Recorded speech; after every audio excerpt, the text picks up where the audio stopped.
Jorge Bravo, professor, economista e coordenador do grupo de trabalho criado pelo Governo para a reforma da Segurança Social. Bem-vindo à Renascença.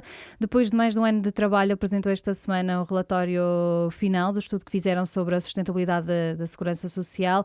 Vamos tentar perceber aqui algumas conclusões e também propostas que deixaram. Olharam sobretudo para o sistema de pensões. Uma das primeiras conclusões é de que o sistema de pensões está no vermelho, ao contrário daquilo que mostram alguns dados. Disse que é uma ilusão a imagem que se tem criado quando se fala de excedente nas contas da Segurança Social, tendo em conta os resultados da Caixa Geral de Aposentações. E a minha primeira pergunta era pedir que explicasse esta conclusão e os números e o porquê de dizer que no conjunto estamos no vermelho, digamos assim. Muito obrigado pelo convite. Portugal tem dois regimes contributivos em vigor. Tem o regime da Proteção Social Convergente, gerido pela Caixa de Aposentações, que cobre os funcionários públicos inscritos até ao final de 2005, e tem depois o Sistema Previdencial de Segurança Social, que cobre todos os trabalhadores do setor privado, juntamente com os trabalhadores em funções públicas que entraram a partir de 2006. O que é que acontece? No final de 2005, a Caixa Geral de Aposentações foi encerrada a novos subscritores, a novos contribuintes, e em resultado disso significa que, no fundo, deixou de ter fontes de financiamento própria, ou seja, por natureza desta decisão administrativa, significa que foram retiradas à Caixa Geral de Aposentações as suas fontes de financiamento próprias, passando a ser transferidas para o sistema previdencial. E estamos a falar, obviamente, dos novos trabalhadores em funções públicas, são jovens, ou seja, no curto prazo e no médio prazo só vão gerar essencialmente receita para o sistema, sendo que a despesa só vai começar a ser originada por volta de 2045, 2050. Em resultado desta decisão meramente administrativa, não é? Sendo que ambos são regimes públicos contributivos, obedecem ao mesmo modelo de financiamento, a lei de bases da Segurança Social, etc., eu gero artificialmente excedentes positivos no sistema previdencial e gera enormes déficits na Caixa Geral de Aposentações. O ano passado foi necessário, por exemplo, transferir quase 7 mil milhões de euros para cobrir o déficit de autofinanciamento da Caixa Geral de Aposentações, sendo que, no fundo, ambos respeitam os mesmos modelos de financiamento. Dito isto, a forma mais correta de avaliar a posição corrente dos sistemas contributivos é, obviamente, juntar os saldos correntes, sendo que, em rigor, uma avaliação das perspectivas financeiras se deveria fazer através de um balanço. Chama-se um balanço atuarial. O que é um balanço atuarial? É ao cálculo, à data de hoje, das fontes de financiamento agora e no futuro, tipicamente faz-se a 3 gerações, ou seja, 75 anos, e das respectivas despesas que estão projetadas para se perceber se estamos ou não em equilíbrio, e a partir daí, se for necessário, fontes de financiamento adicional, em particular transferências do Orçamento de Estado, como já acontece hoje, fazê-lo, mas fazê-lo de forma clara e transparente.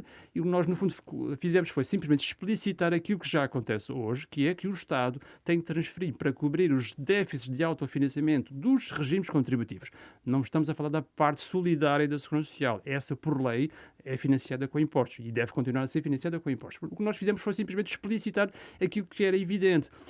Que era evidente nas contas, mas não era evidente para a sociedade, porque olhava só para o quê? Só olhava para o saldo da Segurança Social, porque é aquilo que é noticiado no dia-a-dia e que é muitas vezes aproveitado até do ponto de vista político para fazer algumas promessas que são, obviamente, ilusórias, e, portanto, aquilo que achamos é que, em rigor, esta é a posição financeira corrente e é com essa base que se deve discutir o futuro da Segurança Social. Falando no futuro das pensões, é necessário rever o modelo de cálculo das reformas? O que nós demonstramos também no relatório é que a atual forma de cálculo das pensões gera um conjunto de distorções que não são desejáveis. Em particular, o que gera bastante desigualdade, não é? Gera iniquidades, quer entre pessoas da mesma geração, quer entre gerações, não é?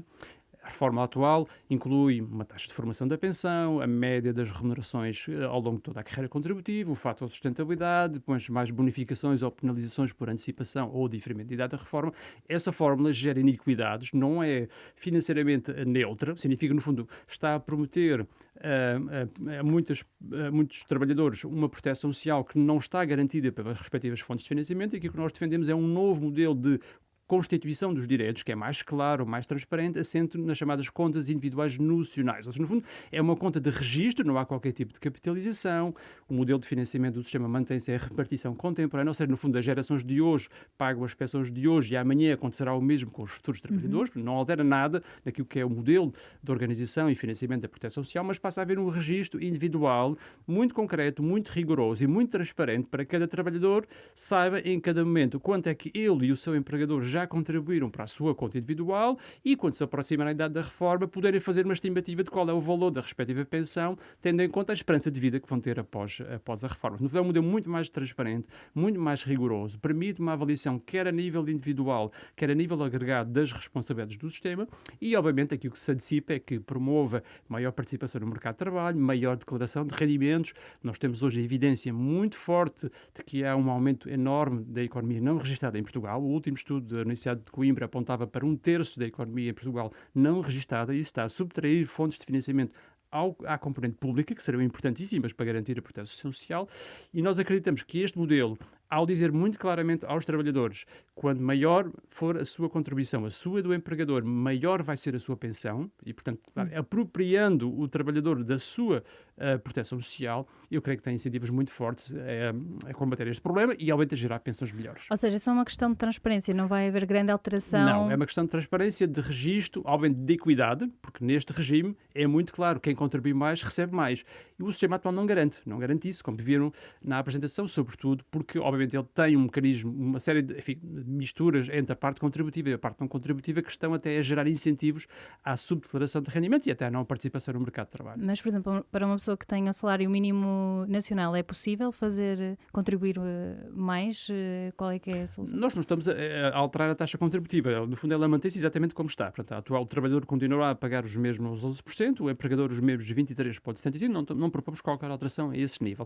O que estamos a propor é que essa contribuição de cada trabalhador e empregador, fique registada numa conta individual e que a pensão futura resulte exatamente dessas contribuições e não de uma forma qualquer que não tem, muitas vezes, qualquer relação com o esforço contributivo. É dar mais a quem contribui mais e, obviamente, no fundo, corresponsabilidade àqueles que optam voluntariamente por não declarar os salários ou os rendimentos que têm ou por não participar no mercado de trabalho.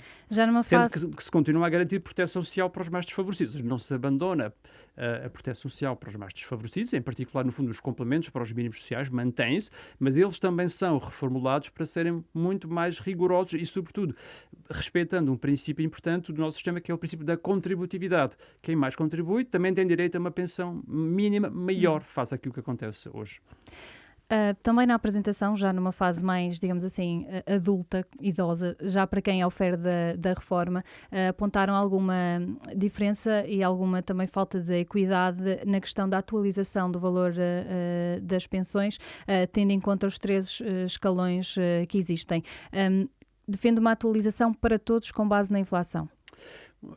Exatamente. Vamos lá ver o que é que nós temos hoje, só para quem nos ouve em casa que perceba melhor. Nós temos hoje uma forma de atualização que subdivide a taxa de atualização em 3 escalões. Esses 3 escalões são função quer do nível de crescimento do PIB real, da economia real, quer do escalão da própria pensão, em função do chamado indexante dos apoios sociais.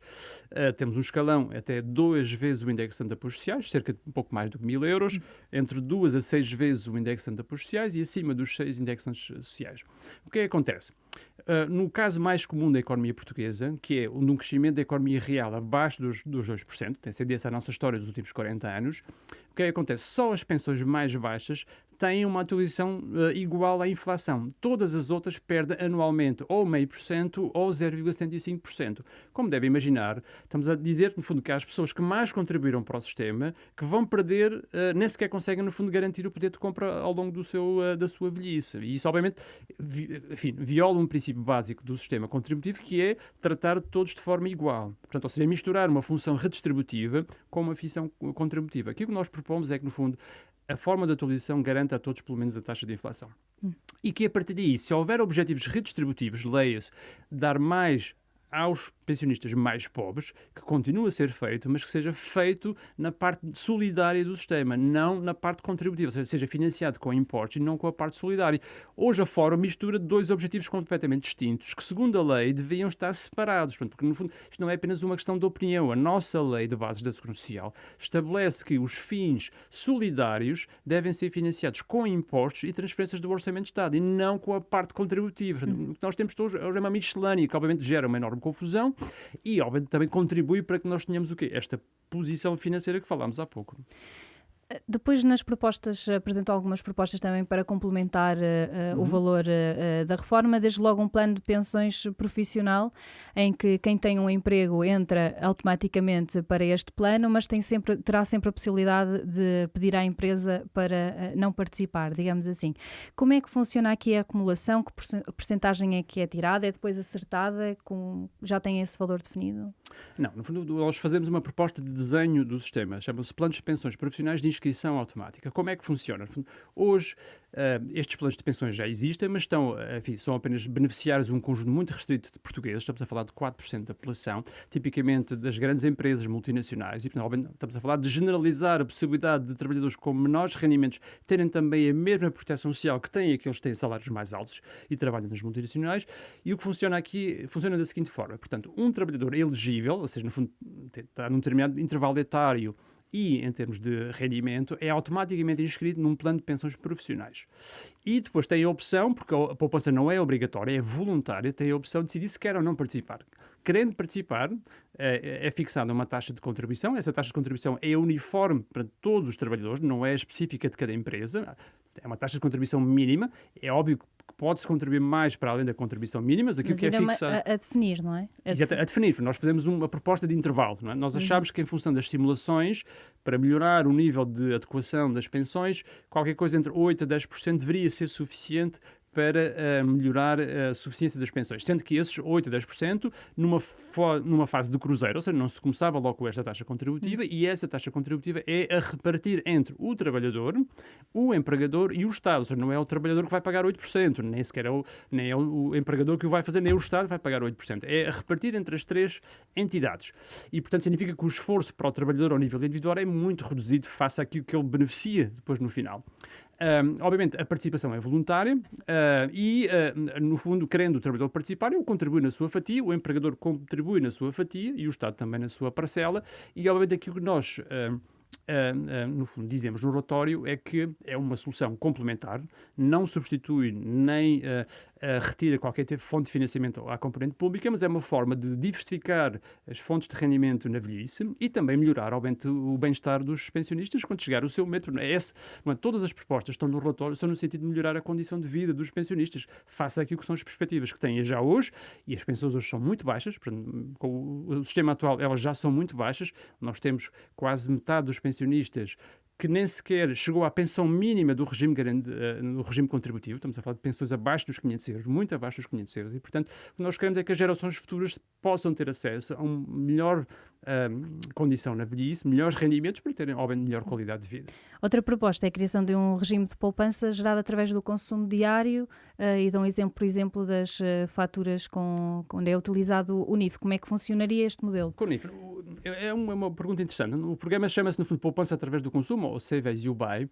A ideia é muito simples. Imagine que você pode transformar as suas compras do cotidiano em aforro complementar para a sua proteção social. A participação é voluntária, não é obrigatória, uma vez mais, mas estamos a falar de formas de poupança, de micropoupança, entre as quais se inclui, por exemplo, os arredondamentos nos pagamentos das contas, os chamados mecanismos de cashback. O mecanismo de cashback é o quê? É uma devolução ao comprador de uma percentagem do valor da compra. Isso já acontece hoje.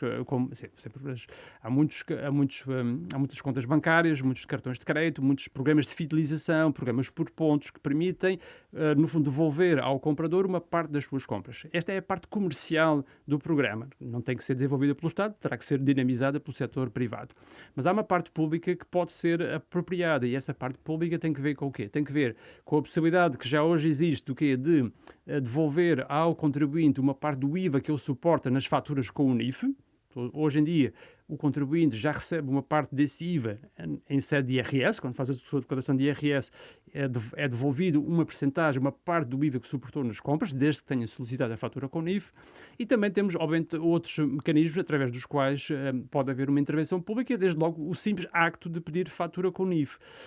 Portanto, e porquê é que é importante este elemento para o Estado? Porque, obviamente, pode-se pensar, se eu estou a devolver uma parte do IVA ao contribuinte, significa que vou ter menos receita fiscal, isto tem impactos orçamentais. Não é assim. se nós conseguimos aumentar a formalização da economia, ou seja, mais compras registadas com fatores com NIF, eu estou a retirar muita economia da parte não registada e aumentar a receita contributiva e fiscal do Estado e dessa forma financiar muitos programas para além deste programa de poupança através do consumo. Mas, no fundo, a ideia é muito simples, que é transformar, não é fomentar o consumo, não é estimular o consumo, é simplesmente a partir do ato cotidiano do consumo, gerar formas de micropoupança, arredondamentos, cashback, os programas de fidelização, os programas de pontos que existem em quase todas as empresas comerciais têm, poder transformar essa micropoupança em pequenos pecúlios que, obviamente, ao fim de muito tempo e ao fim de muitos anos, se transformam num complemento interessante para a reforma. E também, no relatório menciona um investimento em certificados de investimento no Estado, um certificado da Forro-Reforma. Muito bem, nós temos hoje, enfim, em Portugal, os instrumentos de dívida pública do segmento de retalho, enfim, as pessoas conhecem popularmente pelos certificados da Forro, ou certificados do Tesouro, etc., já representam uma parte importante do financiamento do Estado, não é? À volta de 48 mil milhões de euros já à data de hoje. E, obviamente, no fundo, estes certificados de aforro são empréstimos que os cidadãos fazem ao Estado, não é? Para o cidadão é uma forma de aforro, mas na prática é um empréstimo que é feito ao Estado. Obviamente que o Estado garante a sua devolução e a devolução com juros, não é? Aquilo que nós, no fundo, propomos no relatório é que se criem novas figuras de certificado de aforro e de obrigações do Tesouro Reforma. O nome que damos é uma obrigação do Tesouro Reforma e certificado do Tesouro Reforma, que seriam o quê? Os certificados de aforro e as obrigações do Tesouro, mas com uma finalidade previdencial, ou seja, para financiar um complemento de rendimento para a reforma. Sendo que, no fundo, divergem dos atuais certificados de aforro ou das obrigações do Tesouro numa característica essencial, que é de que, enquanto que nos certificados de aforro ou de obrigações do Tesouro, a devolução do capital, quando é solicitada, é devolvida de uma só vez, aquilo que nós propomos é que essa devolução seja feita através de um complemento mensal, durante 5 anos, durante 10 anos, para que seja verdadeiramente um complemento. E também, por essa via, beneficiar de um tratamento fiscal mais favorável, porque nós propomos que, ao contrário do que acontece hoje com os certificados de aforro, hoje quem tem certificados de aforro paga por cada euro de juros 28%, taxa de imposto. Okay? Aquilo que nós propomos é que os juros gerados por estes instrumentos financeiros não paguem imposto durante a fase de aforro e paga só imposto quando a pessoa começar a receber o seu complemento, como parte do seu IRS. E, portanto, significa o quê? Que há uma vantagem também fiscal bastante importante para o aforro de longo prazo, para estimular precisamente a poupança de longo prazo e para que essa poupança não seja simplesmente uma forma de fazer planeamento fiscal. Nós temos hoje muitas formas de poupar que são feitas meramente por razões de natureza fiscal. O exemplo mais paradigmático muitas vezes é o PPR, não é? As pessoas fazem um PPR no mês de novembro ou no mês de dezembro para ter uma dedução fiscal em CDRS, não porque estejam verdadeiramente preocupados em ter um complemento de reforma. O que nós queremos é que, se há um incentivo forte da parte do Estado, do ponto de vista fiscal, para o aforro, então esse aforro tem que se converter num verdadeiro complemento de reforma. Não é para chegar lá, retirar o capital único e depois gastar como bem entendemos. E, portanto, entendemos que é um instrumento que é bastante interessante para a família, para o cidadão, porque permite construir um complemento de reforma através do instrumento de dívida pública. Para o Estado também tem um interesse estratégico, que é aumentar a base de financiamento interna do endividamento da República. Portugal tem uma dívida pública elevada e, portanto, precisa de refinanciar regularmente essa dívida pública nos mercados de capitais. Eu acho que o melhor equilíbrio entre a poupança interna e os mercados de capitais permitiria também ao Estado, no fundo, poupar nos custos de financiamento e ter mais segurança no financiamento. Enfim, se nós nos recordarmos que há não muitos anos Portugal teve que recorrer a um programa de ajustamento com a troca, precisamente porque ficou impedido de aceder aos mercados de capitais para financiar a sua dívida pública, percebemos a vantagem e o interesse que tem em ter uma base de investidores na dívida pública portuguesa muito mais diversificada e muito mais assente na poupança interna face ao que temos hoje. Há também uma outra proposta, mais para as crianças e os jovens, no fundo, começar a alimentar essa ideia da conta poupança logo nas escolas. É uma ideia interessante que nós aproveitámos da experiência alemã. Portanto, e outras experiências, nós analisamos a experiência alemã, que foi noticiada recentemente, a experiência no Reino Unido, em França, em Israel, nos Estados Unidos. Qual é a ideia? Muito simples. É a ideia de que o Estado apoie a criação de uma conta poupança para crianças e jovens. Não é? O programa chama-se Programa Grão a Grão. Foi assim que nós batizámos, e a ideia é de criar uma conta poupança para crianças e jovens, em que o Estado apoia financeiramente com valor simbólico, a criar, ou desde o nascimento ou desde o início da entrada no período escolar. Nós deixamos à consideração das partes poder começar logo à nascença ou começar apenas no início da idade escolar. E a ideia é o quê? É, obviamente, fomentar desde cedo a preocupação com a poupança e com o aforro. Essa conta seria financiada com uma dotação inicial mensal entregue pelo Estado. Por exemplo, a Alemanha iniciou agora um programa em que vai entregar todos os meses às crianças entre os 6 e os 18 anos, vai entregar 10 euros por mês. É um valor simbólico, mas permite, se complementado com entregas dos familiares, e nós sabemos que em Portugal é muito comum os pais, os avós, os familiares, quando há um aniversário, quando há, sei lá, uma celebração, em vez de entregar uma prenda, fazer uma oferta monetária, porque não entregá-la por uma conta de aforro que, obviamente, vai beneficiar a criança quando for adulto, quando chegar à sua idade da reforma. E, obviamente, serve também como um pretexto e um argumento que achamos que é muito interessante, que é para introduzir o tema da educação financeira desde muito tenra idade nas escolas, nas famílias e, obviamente, naquilo que é a sociedade. É muito importante que a educação financeira, a literacia financeira, seja introduzida desde muito cedo, porque, obviamente, todos nós, ao longo do ciclo de vida, vamos tomar milhões de decisões financeiras. O que comprar, como comprar, seguros, financiamento, acesso a crédito, poupança, investimento, etc. Se nós estivermos melhor preparados, mesmo não sendo especialistas sobre esta matéria, desde muito cedo para tomar as decisões certas, isto vai beneficiar, obviamente, quem o faz. E, obviamente, esta conta, mesmo que seja com entregas simbólicas, vai gerar um valor acumulado bastante substancial à idade da reforma, por simples efeito da capitalização dos retornos. Estas contas que falamos, estes modelos que explicou até agora, são contas que ficam congeladas até a idade da reforma ou podem ser acessadas a qualquer altura? A ideia essencial é de que a poupança só seja mobilizável na idade da reforma, mas obviamente estão previstas na lei já hoje para outras soluções, situações excepcionais de doença prolongada, desemprego de longa duração, etc. Até o próprio falecimento do titular, não é, que permite o levantamento, não é? No caso, por exemplo, do programa da Grão a Grão, conta poupança reforma jovem, para crianças e jovens, há uma proposta que nós deixamos em discussão, que é a possibilidade de o jovem usar uma parte dessa conta, ou a totalidade, para financiar os seus estudos superiores. Não é? Chegando à maioridade, imaginemos que ele vai fazer um curso superior e gostaria de poder usar esse património para financiar os estudos superiores, pagar propinas, alojamento, o que for. Não é? Como é que nós achamos que se pode, no fundo, compatibilizar o objetivo de ter o tal complemento de reforma lá mais à frente com a necessidade de pagar os estudos no imediato? Portanto, uma possibilidade é, por exemplo, permitir, caso se decida ir nesse caminho, não é? Que o jovem possa pedir um empréstimo sobre si próprio, ou seja, ir à sua conta, fazer um levantamento com o compromisso de devolver esse montante, por exemplo, quando ingressar no mercado de trabalho, começar a ter um salário, paulatinamente recuperar aquilo que seria o montante da poupança que teria se não tivesse sido mobilizado. E, portanto, é uma forma de compatibilizar os dois objetivos, que são obviamente, ambos bastante importantes, pondo, obviamente, em manifesto o quê? Que o longo prazo só se constrói com pequenas entregas e a capitalização, não é? Se eu levantar o dinheiro antes, óbvio que depois vou ter um complemento menor e, portanto, há uma forma aqui de compatibilizar os dois objetivos. Creio que é uma solução que, do ponto de vista orçamental, tem um impacto bastante reduzido. Nós, por exemplo, estimamos que para uma entrega de 10 euros semelhante à da Alemanha, o custo anual para as gerações de crianças que neste momento têm entre 6 e 18 anos, ou seja, entre os 6 anos em idade de entrada no ensino obrigatório e a maioridade, custaria pouco mais do que 138 milhões de euros. Pronto, isso significa, isto, em termos orçamentais, é quase nada, comparando até com o custo com outras medidas que não têm o mesmo alcance e o mesmo impacto em termos de sociedade que estamos aqui a falar. Recordo-me que na apresentação fez questão de sublinhar que em nenhum momento falaram de privatização da segurança social, mas compreendo que às vezes a sugestão, todas estas contas poupança-reforma, para as pessoas pode-se criar alguma confusão, alguma desconfiança sobre a reforma base na Segurança Social? Não, eu percebo, mas enfim, só obviamente enfim, que alguém que queira desinformar ou queira criar confusão na cabeça das pessoas é que pode entender que isto significa uma privatização. Nós não retiramos um único cêntimo de financiamento ao sistema público, aliás, propomos reformas precisamente para o reforçar, para o tornar mais sustentável, equitativo e solidário e mais justo, não é? O que estamos a dizer é que se alguém quiser voluntariamente melhorar o seu nível de vida na velhice, então obviamente a forma correta é através do aforro.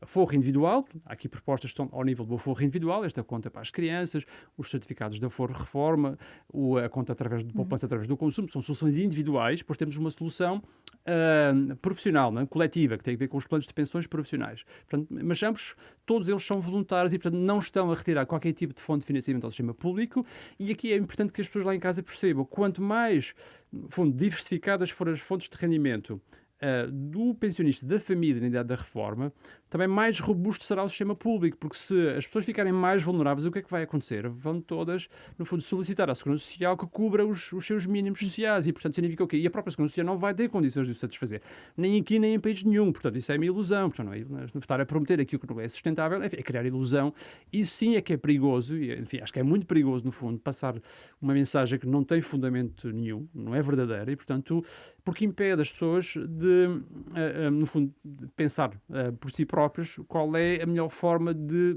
melhorar a sua condição. E, portanto, aquilo que nós estamos a fazer é um conjunto de propostas que reforçam a sustentabilidade do sistema de proteção social no seu todo, quer na parte pública, quer na parte complementar. O professor disse que gostava que este relatório servisse de base para a discussão pública e também política. Como é que tem visto e ouvido os comentários que têm sido feitos pelos partidos políticos, nomeadamente da esquerda, que têm sido várias críticas, nomeadamente quando disse que a saúde financeira da Segurança Social não está assim tão boa? Enfim, creio que não corresponde à verdade, porque, enfim, os elementos que estão na nota são factuais, portanto, não é opiniões, não é? Enfim, acho que, no fundo, essas opiniões só podem ser, enfim, ideológicas, não têm qualquer sustentação real, portanto, e creio que não têm fundamento. Obviamente, o que nós gostaríamos é que o relatório servisse de base a uma discussão séria, fundamentada, rigorosa, que pudesse, no fundo, recolher uma discussão pública, um debate, e, obviamente, a quem tem depois a responsabilidade de gerir os destinos do país, e isto é uma responsabilidade. Este tipo de decisões não é a responsabilidade apenas dos governos, é a responsabilidade dos governos e também das oposições, dos parceiros sociais, do setor público, do setor privado, dos cidadãos em geral. Falámos aqui já, a maior parte das decisões que estamos aqui a falar, elas dependem de decisão individual, portanto, e aqui o que nós queremos é tornar a discussão séria, rigorosa, não fantasiosa, não é? Daí, no fundo, a ilusão que tem sido criada a propósito de olharmos apenas para as contas do sistema previdenciário e não para o conjunto da proteção social, e é daí que resultam depois propostas muito populistas, como aquelas que temos visto, de baixar a idade da reforma, etc., sem qualquer tipo de sustentação rigorosa. E portanto, aquilo que nós desejamos é que, obviamente, o relatório é muito denso, é muito técnico, é preciso obviamente estudar, é preciso, enfim, obviamente perceber os prós e contras. Nós próprios no relatório detalhamos os prós e os contras, as vantagens e as desvantagens das várias soluções técnicas que podem ser adotadas para o desenho das medidas. Portanto, não é um relatório que faça apenas um enunciado de intenções ou de propostas. Ele tem depois uma ajuda muito especializada, muito técnica no seu desenho, se decidir caminhar por aí. Portanto, obviamente pode e deve ser melhorado, com contributos válidos, mas que sejam rigorosos e fundamentados. Não? Afirmações populistas de que se pode fazer isto ou aquilo sem fundamentação, creio que não ajudam a ninguém, só criam lá em casa a confusão e perturbam as decisões que os cidadãos têm que tomar todos os dias sobre esta matéria. Portanto, porque no fundo, já hoje, o cidadão tem que tomar muitas decisões sobre esta matéria que comprometem o seu futuro. E, portanto, aqui, como no fundo, estamos a falar de um contrato entre gerações, estamos a falar de desenhar um sistema que já responsabilizou crianças que ainda não nasceram. É preciso que se perceba do que é que estamos a falar. Acho que temos de ser muito sérios e muito rigorosos e deixar às gerações futuras um sistema melhor do que aquilo que temos hoje, que tem fragilidades, tem problemas, como se sabe. Acho que ninguém está satisfeito, pelo menos nós não estamos satisfeitos com o nível de pensões que o sistema atual gerou. Portanto, eu percebo que os partidos da esquerda, porventura, estão satisfeitos com este nível de pensões que o sistema gera. Portanto, mas então têm que o explicar aos seus eleitores, mas obviamente nós não estamos contentes com isso. E repito, o relatório não é político, não pretende ser político, pretende ser transversal, e nós estamos disponíveis para participar na sua discussão pública, onde nos convidarem para a sua discussão, e portanto temos todo o gosto em fazê-lo, como estamos aqui a fazê-lo hoje. Depois de ter apresentado o relatório final esta semana, na comunicação social foi dito que o Governo voltou a sublinhar que não será nesta legislatura que fará qualquer reforma na segurança social. Depois de ter feito o estudo que fez com o seu grupo de trabalho, considera que faz sentido aguardar por 2029, se tudo correr bem, que é quando termina esta legislatura, para começar a fazer estas alterações? Nós não controlamos aquilo que é o ciclo político e respeitamos todas as opiniões que possam surgir. Aquilo que nós entendemos é que a base técnica científica, no fundo, permite começar a estudar, a refletir sobre estas matérias. Isto é uma reflexão, repito, dos parceiros sociais, das oposições, do governo, da sociedade. Há soluções cuja implementação pode ser feita de forma mais rápida, não é? Há soluções que requerem maior planeamento, a maior estruturação de um conjunto de instituições, quer na parte pública, quer na parte complementar, mas enfim, esse entendimento, os governos e as oposições, quando se apresentam a eleições, apresentam um programa eleitoral e, portanto, aquilo que nós entendemos é que manter o sistema como está não vai contribuir para resolver os problemas que foram identificados e, portanto, quando mais cedo se começarem a encontrar consensos na sociedade para soluções que resolvam os problemas de sustentabilidade, problemas de adequação, problemas de equidade, problemas de transparência, tanto melhor, mas obviamente nós não queremos interferir nos calendários eleitorais e dos calendários políticos daqueles que se submeteram a eleições. Mas reconhece que seria mais benéfico começar já a trabalhar no tema? Eu acho que se pode começar, mas mesmo, ou seja, olhar para o relatório, estudá-lo, começar a debatê-lo, começar, no fundo, a identificar alternativas, soluções, formas, no fundo, de implementar algumas das medidas, é um caminho que se pode ir percorrendo independentemente do ciclo eleitoral e das promessas e dos compromissos que foram feitos aos eleitores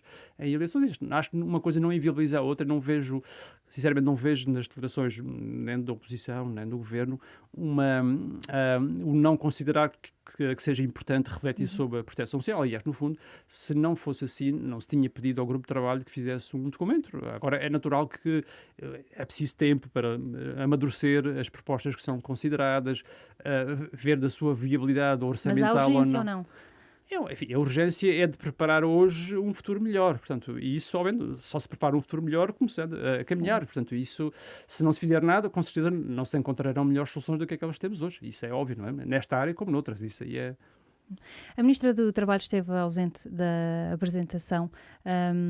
Tem falado com o marido do Rosário Palma Ramalho, depois a Ministra já lhe deu algum feedback do relatório que lhe foi entregue? Não, o Governo recebeu em primeira mão o relatório e, obviamente, a Sra. Ministra agradeceu o excelente trabalho da equipa que produziu o documento e disse que ele ia merecer da parte do Governo a melhor atenção e o estudo e o cuidado, mas, obviamente, não deu mais indicação e, obviamente, creio que não fazia sentido sequer que ela estivesse presente na apresentação, porque o relatório é um relatório técnico independente, portanto, não é um relatório do Governo, é um relatório de um grupo técnico especializado que elaborou o documento, que o apresentou e agora está colocado à disposição da sociedade e, portanto, nesse sentido, recolhemos a melhor impressão daquilo que foi o trabalho da equipa e, portanto, agora não temos mais informação sobre qual é o encaminhamento que o documento está a ter dentro do Governo, isso é natural, portanto, mas é natural que precise de tempo para a reflexão, para amadurecer, para perceber da viabilidade, se é possível ou não, depois também do ponto de vista da aprovação, gerar consensos que permitam, obviamente, é preciso gerar consensos, e não é apenas por uma razão momentânea. Um sistema de proteção social não se faz hoje para se corrigir, alterar amanhã, não é? As nossas carreiras contributivas são de 40 ou mais anos e, portanto, nós não esperamos que ao longo da nossa vida e depois teremos mais 20 ou 30 anos de pensionista. Nós não esperamos que o contrato que estabelecemos com o Estado seja alterado a cada 3 ou 4 anos por conveniência política ou partidária. Não é isso que se pretende do sistema de proteção social. E, portanto, isso implica, obviamente, estabelecer consensos com a sociedade, com os parceiros sociais, com os sindicatos, com os representantes das entidades patronais, com o setor público, com o setor complementar. E, portanto, é isso que se espera num sistema de proteção social e é isso que nós gostaríamos que acontecesse, não é? Que o documento servisse como base a uma reflexão rigorosa, fundamentada, factual e não ilusória, e que a partir daí se construísse um consenso. E o consenso, obviamente, que fosse de melhorar os níveis de vida dos nossos concidadãos, quer os que são os pensionistas, quer os que hoje estão no mercado de trabalho, quer aqueles que ainda não nasceram, que já estão comprometidos com aquilo que é o sistema hoje. Muito obrigada, Jorge Bravo, por ter vindo à Renascença explicar mais um pouco deste estudo que foi conhecido esta semana. Liderou o grupo de trabalho responsável pelo relatório Reformar as pensões em Portugal por um sistema sustentável, adequado e justo. Muito obrigado pelo convite.